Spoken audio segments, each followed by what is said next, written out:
ఎందుకు పుడతారో కూడా తెలియదండి మనుషులు కొంతమంది. బేసిక్ సెన్స్ ఉండదు మనుషుల దగ్గర.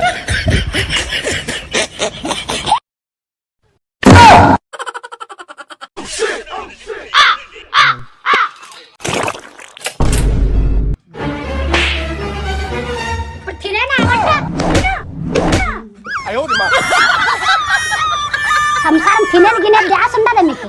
తినని బువ్వ వండి పెట్టిన బువ్వ తిండికలేదా? అయ్యాలి ఫోన్లే, పని పాట లేకుంటుందా? ఫోన్లే మూతలకే కట్టుకుంటారా? వాళ్ళు ఇంట్లోనే ఉంటారు ఫోన్లు ఒత్తుకుంటా. బయటకు పోయి క్రికెట్ ఆడి, కబడ్డీ ఆడి, బాయిలలో పోయి ఈత ఆడి నేర్చుకుంటారు పాయం పిల్లలు అంటే.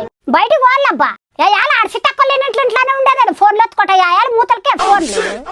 మగ పిల్లలు అంటే ఎట్లుండాలనుకుంటారు? మీకు పిల్లలు ఎవరిస్తారా? మమ్మీ మేము ఆల్రెడీ అవే ఆడుతున్నాం మమ్మీ. నేను క్రికెట్ ఆడుతున్నా, వీడు ఫ్రీ ఫైర్ ఆడుతున్నాడు, పబ్జీ ఆడుతున్నాడు. అవన్నీ దట్టి గేమ్స్ మమ్మీ, కబడ్డీ క్రికెట్ అవన్నీ. ఇప్పుడు మొత్తం ఇంట్లో కూర్చొని అవే ఆడేది. ఇంకోటి అంటే మనం ఈ వీడియో గేమ్స్ ఆడుతూ డబ్బులు కూడా సంపాదించా అంటే. ఈ గుడిసె పీకి దెంగి పెద్ద బిల్డింగే కట్టేయచ్చు అంటే. వీరికి ఎన్నిసార్లు బెట్టింగ్ ఆడమన్నా ఆడట్లేదండి. ఓసారి మీరన్నా చెప్పండి ఆంటీ బెట్టింగ్ ఆడమని. గుడిసె అమ్మి బిల్డింగ్ కడతారా? కొద్దిగా ఆగండి.